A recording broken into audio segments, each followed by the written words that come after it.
లలిత jewellers వారి double ధమాకా offer. అన్ని బంగారు నగలపై తరుగులో 1% తగ్గింపు. పాత బంగారు నగల ఎక్స్చేంజ్ పై గ్రాముకు 150 రూపాయలు అదనంగా పొందండి.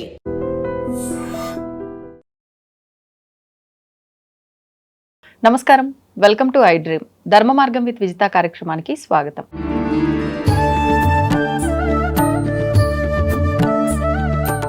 నమస్కారం గురుగారు. పరమేశ్వరార్పణం. గురుగారు, భగవంతుడు భక్తుడికి కొన్ని సంకేతాలు ఇస్తూ ఉంటాడు. అది మంచిగా అయినా సరే, ఏదైనా ప్రమాదం జరగబోతుంటే ఇది జరగబోతుంది అని అంటే ఏదో ఒక రూపంలో తెలిసిపోతున్నాయి అంటూ ఉంటారు. కొంతమంది అంతా అయిపోయినాక అరే ఆ సందర్భంలో నాకు అలా అనిపించింది, పలానా వ్యక్తి రూపంలోనో లేకపోతే కళ ద్వారానో ఏదో రకంగా, కానీ నేను గుర్తించలేకపోయాను అంటూ ఉంటారు. నిజంగా ఇది మన భ్రమ అంటారా, భగవంతుడు ఇచ్చే సంకేతమే అంటారా, అవి మనం గుర్తించడం సాధ్యపడుతుందంటారా? యోగో ధ్యానం సదా సాంఖ్యం విద్యా శిల్పాధికర్మచ. పరమేశ్వరుడు ఎప్పుడూ కూడా నిశ్చలంగా నిర్మలంగా తన పని తాను చేసుకుంటూ ఉంటాడు. తన పని తాను చేసుకోవటం అంటే ఏంటి? తనని ఎవరైతే ప్రేమిస్తారో, తనని ఎవరైతే ద్వేషిస్తారో ఇద్దరిని ఒకేలా చుట్టమే తన పని. ఇద్దరిని ఒక రకంగా చూస్తాడా? ఎందువల్లనంటే ద్వేషించేవాడు నిరంతరం తలుస్తూనే ఉంటాడుగా. పూజించేవాడు కష్టం వచ్చినప్పుడు మాత్రమే తలుస్తాడు. పూజించేవాడి కన్నా ద్వేషించేవాడిని ఎక్కువగా శివుడు ఇష్టపడతాడు. మరి అట్లయితే అందరూ ద్వేషించడం మొదలు పెడతారు గురువుగారు. విషయం చెప్తున్నా, అది ఒక ఎందుకు మంచిదే కదండి. ఆ రకంగా ఎక్కువ ఆరాధన జరుగుతుంది కదా. ఇప్పుడు ఒకళ్ళు బోరింగ్ వేస్తుంటే కొన్ని విరిగిపోయినాయి, ఇంకా రెండు ఉన్నాయి. ఆ రెండు విరిగిపోతే ఇక మళ్ళీ ఎప్పటికో తెచ్చుకోవాలి. ఇక ఒడ్డు దగ్గర కూర్చున్న వాళ్ళు 10 మంది గోవింద గోవింద గోవింద గోవింద శుభం హరహ పోయింది, హర హర మహాదేవ ఇట్లా అంటే ఒకటి విరకంగానే గోవింద గోవింద హర హర మహాదేవ తత్సదు అని వాళ్ళకు ఉండేటువంటి విధానంలో వాళ్ళు నాస్తికులు అంటూనే ఉన్నారు. ఇంకొక 2 ఉన్నాయి బోరింగ్ తినని వాళ్ళ దగ్గర. మొదటిదా ఇంకా ఆ రెండిట్లో ఒకదాంతో బోరింగ్ పడిపోయింది. బోరింగ్ పడిపోతే వాళ్ళు ఏడుపు మొదలుపెట్టారు. వీళ్ళు అన్నారు, మీరేమి ఏడవక్కర్లేదు, ఇంత పని కావడానికి కారకులు మీరే. ఇప్పటికి 4 రాడ్లు మాకు విరిగిపోయినాయి, ఇంకా 2 ఉన్నాయి మా దగ్గర. 5వది విరగొట్టే 5వది లోపలికి వేసే ముందు మేము అప్పుడు కొబ్బరికాయ కొట్టాం. మొదటి నుంచి మేము కొబ్బరికాయ కొట్టలా. మీరు మొదటి నుంచి భగవంతుని స్మరిస్తూనే ఉన్నారు. కోపంగా అయినా కావచ్చు, ద్వేషంగా అయినా కావచ్చు, మీ స్మరణ వల్లే నా పని జరిగింది అన్న. దానికి ఒక భక్తి పెరిగిపోయింది అనుకోకుండా. ఎప్పుడు కూడా భగవంతుడు మనకు సంకేతాలు ఇచ్చినవి మనం గమనించడం కష్టం. అది ఎలాంటి సంకేతం, ఏ రకంగా అయినా సరే ఒక మనిషి జీవితం అర్థవంతంగా ఉంది అన్నప్పుడు దాన్ని పూర్ణత్వం చేయడానికి వేరే రూపంలో భగవంతుడు రావచ్చు. ఇది మనము ధర్మంగా తీసుకోవచ్చు, అధర్మంగానూ ఆలోచించవచ్చు. ఇది నిజమా అబద్ధమా అనేటువంటి అనుమానంలో కూడా ఉండిపోవచ్చు. మనమేమనుకుంటాం, భగవంతుడు ఇచ్చిందిగా మనం తీసుకుంటే మనం ఏమైనా ఇబ్బందులు పడతామేమో అనుకుంటాం. ఇప్పటివరకు ఇబ్బందులు ఏదో ఒకటి పడుతూనే ఉన్నాం కదా. ఇబ్బందుల నుంచి బయటపడేయడానికి భగవంతుడు వచ్చాడేమో ఈ రకంగా అనేటువంటి ఆలోచన మనం అంటే ఎప్పుడూ కూడా పాజిటివ్ మనిషిని ముందుకు తీసుకెళ్తుంది, కానీ ఆ దృష్టి రానివ్వదు. ఎందువలన? ఆ పాజిటివ్ అనేటువంటిది వస్తే మనిషి బాగుపడిపోతాడుగా. మొన్న ఒక కార్యక్రమాన్ని చేశా, ఒకరిని రమ్మని చెప్పాం. వాళ్ళకి ఏదో అనుకోకుండా ఇబ్బంది వచ్చి మేము రాలేకపోతున్నాం మెసేజ్ పెట్టారు. ఇంకొక కార్యక్రమానికి కంపల్సరీ అంటే గురు పౌర్ణమి రోజు నాడు ఒకళ్ళు వద్దామనుకున్నారు, కర్మ ప్రారంభం బాలేక రాలేకపోయారు. ఇంకో కార్యక్రమం చేశాం. ఆ కార్యక్రమానికి వాళ్ళకి బయలుదేరిన తర్వాత ఇబ్బంది వచ్చింది. అనుకోని ఇబ్బంది, బయట రాలేకపోయారు. నాకు ఇట్టని చెప్పారు. నేను కర్మ ప్రారంభం నుంచి మీరు ఇంకా తప్పుకునేటువంటి స్థితి మీకు రాలేదు కాబట్టి మీకు చెప్పిన తర్వాత కూడా దాని ఎందుకు మీరు ఆలోచన చేయి. ఒక రకంటే వెళ్ళకూడదా అనేటు సందిగ్ధం. ఆ సందిగ్ధం మీద మీరు వెళ్దాం అనుకున్నారు కాబట్టి లోపల ఏంటి, వద్దు ఎందుకులే అనే ఫీలింగ్, కానీ ఏమన్నా అనుకుంటారేమో అని చెప్పి సందిగ్ధం. దానివల్ల మీరు మనస్ఫూర్తిగా కాకుండా తప్పనిసరి మీరు సిద్ధపడ్డారు. ఏమైంది, భగవంతుడు ఆటంకంగా తీసుకొచ్చాడు. ఎప్పుడూ కూడా ఒక మనిషి మనకు ఒక విషయం గురించి ఏదైనా చెప్పగలిగాడు అని అంటే మనకి ఏదో రోజులు ఇప్పటి వరకు జరిగినటువంటి రోజులకి తర్వాత జరిగేటువంటి రోజులకి మార్పులు చేర్పులు ఉన్నాయి అనేటువంటిది తీసుకోవటం పాజిటివ్. కానీ మనం మనుషులం కదండి, మనం మనుషులం. ముందు ఎంతసేపటికి నెగిటివ్ మాత్రమే తీసుకుంటాం. పాజిటివ్ తీసుకోవడానికి 10,000 సార్లు ఆలోచిస్తాం. పాజిటివ్ ఆలోచనతో ఒక నిర్ణయం తీసుకోవడానికి 10 ఏళ్ళ టైం పడుతుంది. నెగిటివ్ మాత్రం వెంటనే. అంటే మనకు ధోరణియే ప్రతిదీ మనం చూసేటువంటిది నెగిటివ్. ఎలా వస్తుందంటే ఒక అమ్మాయి అడుగుతుంది అతని ఫ్రెండ్ని, ఒక అమ్మాయి నేను నీకు మెసేజ్ చేశాం, ఓకే, నువ్వు ఎవరికి రిప్లై ఇస్తావు అనగానే వాడేమంటాడు, మరి నీకే రిప్లై ఇస్తా అంటాడు. కానీ జరిగేది వేరే. నీకే రిప్లై ఇస్తా అంటాడు. అప్పుడు ఈ అమ్మాయి గొడవ పెట్టుకోవాలిగా, మరి ఇంకొక అమ్మాయి నీకు మెసేజ్ పంపించిన ఇంకొక అమ్మాయి ఎవరు? ఎటువైనా తప్పే. అంటే ఆలోచన. ఒకవేళ అమ్మాయికే ఇస్తాను నీకు ఇవ్వను అంటే నాకు ఎందుకు ఇవ్వవు.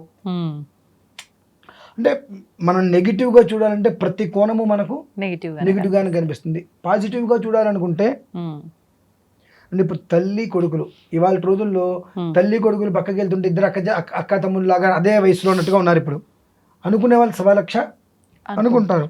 వాళ్ళు ఎవరో ఏదో అనుకుంటున్నారని చెప్పి తల్లి కొడుకులు బయటికి వెళ్ళటం మానేస్తారా? అనుకునే వాళ్ళకి అదే పనండి. వాళ్ళు అనుకోకపోతే బ్రతకలేరు. అలా ఎవరో అనుకుంటారు అని మనం అనుకుంటే మన జీవితం ఏమవుతుంది? ఎప్పటికీ ఇప్పుడు ఇంకొక 10 ఏళ్ళైనా మన జీవితం అక్కడే ఉంటుంది. జరిగింది జరిగిపోయింది కాబట్టి భగవంతుడు ఇచ్చినటువంటి ఒక అవకాశంతో మనం ముందుకు వెళ్ళాలనేటువంటి ఆలోచన ప్రతిదానికి. దీనికి అనేక కథలు కూడా వస్తుంటాయి భగవంతుడి ద్వారా. ఇది అనుమానాస్పదంగా తీసుకుంటే ఒకలా ఉంటుంది, ధర్మయుక్తంగా తీసుకుంటే ఒకలా ఉంటుంది. సరే, మీకు చనిపోయినటువంటి మనిషి 500 సంవత్సరాల తర్వాత అవమానింపబట్టం తెలుసా మీకు? చనిపోయిన తర్వాత 500 సంవత్సరాలు చనిపోయిన వాళ్ళ గురించి నార్మల్ గా మంచిగా మాట్లాడతారు, కానీ అవమానం ఎందుకు ఉంటుందండి?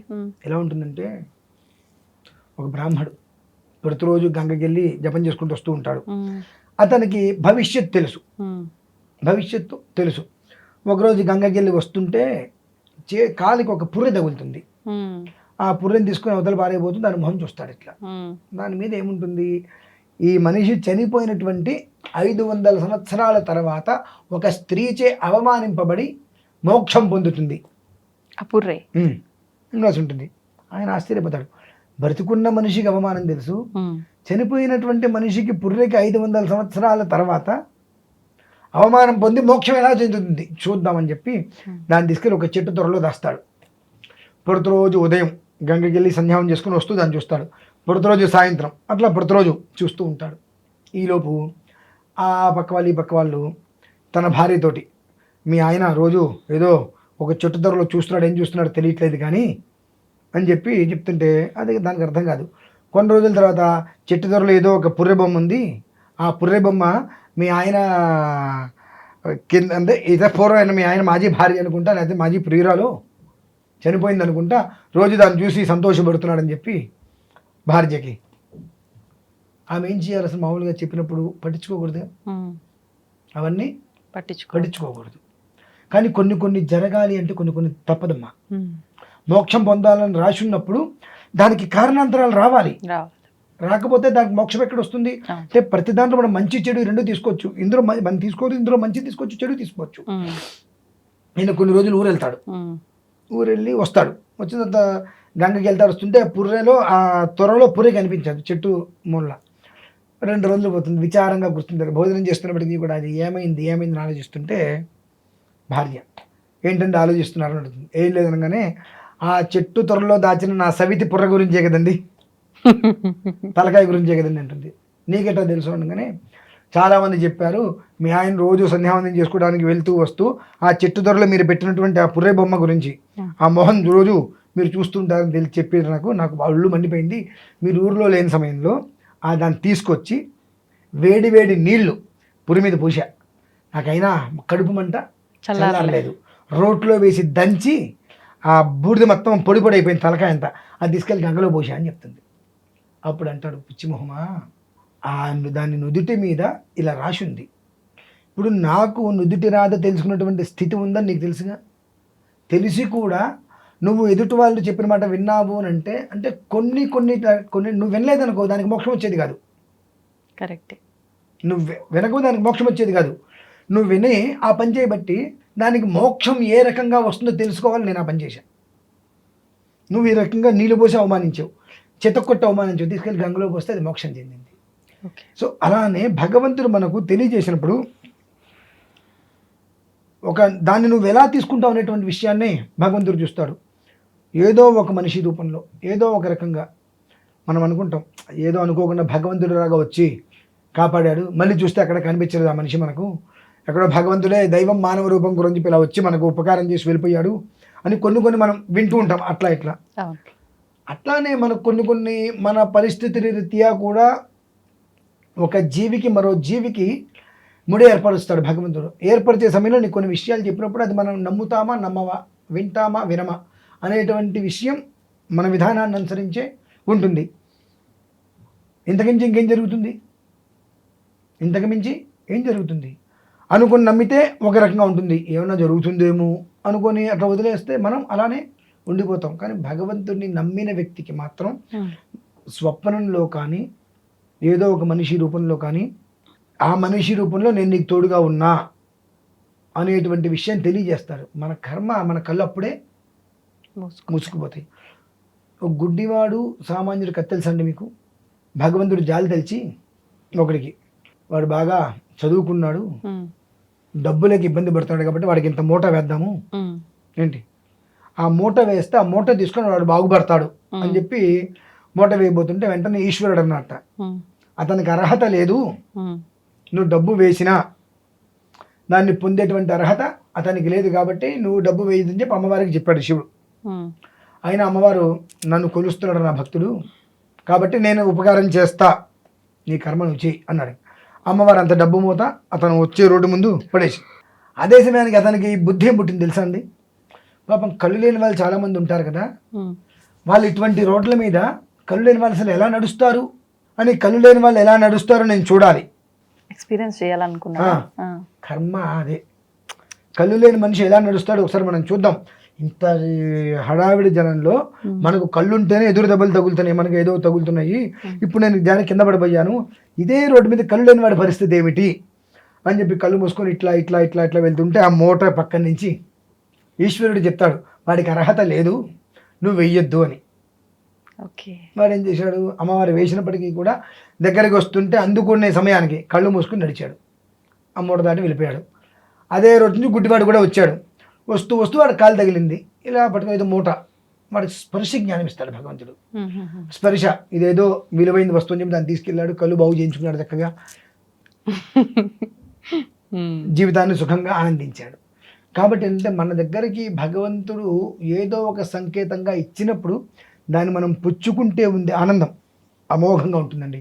అది పుచ్చుకోగలిగినప్పుడు మనస్ఫూర్తిగా నమ్మకంతో మన ఎందు ఎవరుంటారు తెలుసా చెప్పండి? భగవంతుడు ఖచ్చితంగా ఉంటాడు. ఎందువలన? నేను పంపించా, నీకేదో సమస్యో కష్టమో ఏదో ఉంది, నేను పంపించా, నువ్వు స్వీకరించావు, నేను చెప్పింది నువ్వు విన్నావు, అంటే నీ వెనకాల ఇప్పుడు తోడు ఎవరున్నారు? నీ కష్టం ఇంకెందుకు వస్తుంది? నేను అంటే నన్ను నువ్వు ఇష్టపడ్డావు, ఈశ్వర ఈశ్వర ఈశ్వర అని కోరుతున్నావు ప్రతి క్షణము, ఆ ఈశ్వరుడు నీ దగ్గరికి పంపించాడు. దాన్ని నువ్వు కాదన్నప్పుడు నీకు భగవంతుడి మీద ఇంకా దేని మీద నమ్మకం లేనట్టేగా.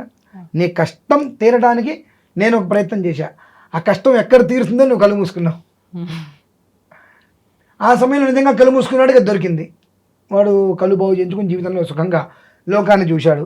ఆ క్షణకాలంలో జీవితం బాగుపడేటువంటి యోగం వచ్చినప్పుడు జీవితాన్ని మనం కళ్ళు మూసుకొని చీకరమే చేసుకున్నాం, అంతే. అంత మన చేతుల్లోనే ఉంది. ఖచ్చితంగా అండి, సందేహమే లేదు. అంటే అనుభవాలు చాలామందికి జరిగితవే, చాలామందికి జరిగినాయి, జరిగితే అనుభవించేవాళ్ళు కొంతమంది, అది మంచినా చెడైనా. నేనేమనుకుంటాను, అనుభవం మంచిగా ఉండాలి, కానీ ఇంకో 10 ఏళ్ళ తర్వాత ఉపయోగం ఏముంటుంది? ఇంకా ఇవాళ మనకి ఏదైనా భగవంతుడు అనుగ్రహం కలిగింది అంటే మనం నిలబెట్టుకుంటే 10 ఏళ్ళ తర్వాత మనల్ని కాపాడుతుంది. 10 ఏళ్ల పాటు ఇలానే ఉంటానంటే 10 ఏళ్ళ తర్వాత వచ్చేటువంటిది ఇంకా మనకు శరీరము సహకరించదు, కష్టపడగలమా? ఇవాళ 10 ఏళ్ల క్రితం ఉన్నది ఇవాళ లేదు, ఇవాళ ఉన్నది ఇంకో 10 ఏళ్ళ తర్వాత మనమే ఉండం వాతావరణాలకి. కాబట్టి భగవంతుడు నీకు ఇచ్చినట్టు అనుగ్రహాన్ని నువ్వు ఏ రూపంలో ఇస్తున్నాడు గమనించుకొని దాన్ని స్వీకరించు. జీవితాన్ని మాత్రం చక్కగా మలుచుకోవని చెప్పి భగవంతుడు మనకే. అది చాలామంది ఈ వీడియో ఖచ్చితంగా కనుక ప్రతి మనిషి చూస్తే చాలామంది జీవితంలో ఇది అనుభవం జరుగుతుంది. ఏదో ఒక సమయంలో ఏదో ఒక కారణం చేత సడన్గా కొన్ని పదాలు, అది ప్రతి మనిషి జీవితంలో వాళ్ళు ఒక్కసారి మెదల్లో ఆలోచించుకుంటే నిజమా అబద్ధమా, ఏంటిది, నాకు వచ్చిందా రాలేదా, నేను ఎందుకు జడగొట్టుకున్నాను, అయిపోయింది ఏదో అయిపోయింది, ఇప్పుడు దాన్ని నేను మళ్ళీ పునః భగవంతుడు నాకు ఇవ్వు, స్వీకరించి నేను తీసుకుంటా అనేటువంటి పదం ఖచ్చితంగా వాళ్ళు అంటారండి. అది మాత్రం నేను 200% చెప్తాను, ఖచ్చితంగా అది పరిస్థితి. ధన్యవాదాలు గురు. And for more videos, Please subscribe to iDream. Please subscribe to iDream. Please subscribe iDream. And please subscribe to iDream. For more videos, subscribe to iDream. please like, share and subscribe to the channel. Congratulations, iDream. Subscribe to iDream. Subscribe to iDream. So subscribe to iDream Media. iDream ki iDream team andarki huge congratulations. Please subscribe iDream Media. Please subscribe to iDream. Subscribe iDream. Please subscribe to iDream. iDream అంటే నా కళల ఛానల్ను subscribe చేసుకున్న నోరు తిరుగుతలేదు, మీరైతే గంట గుర్తు కొట్టండి. For more such videos, please subscribe to iDream.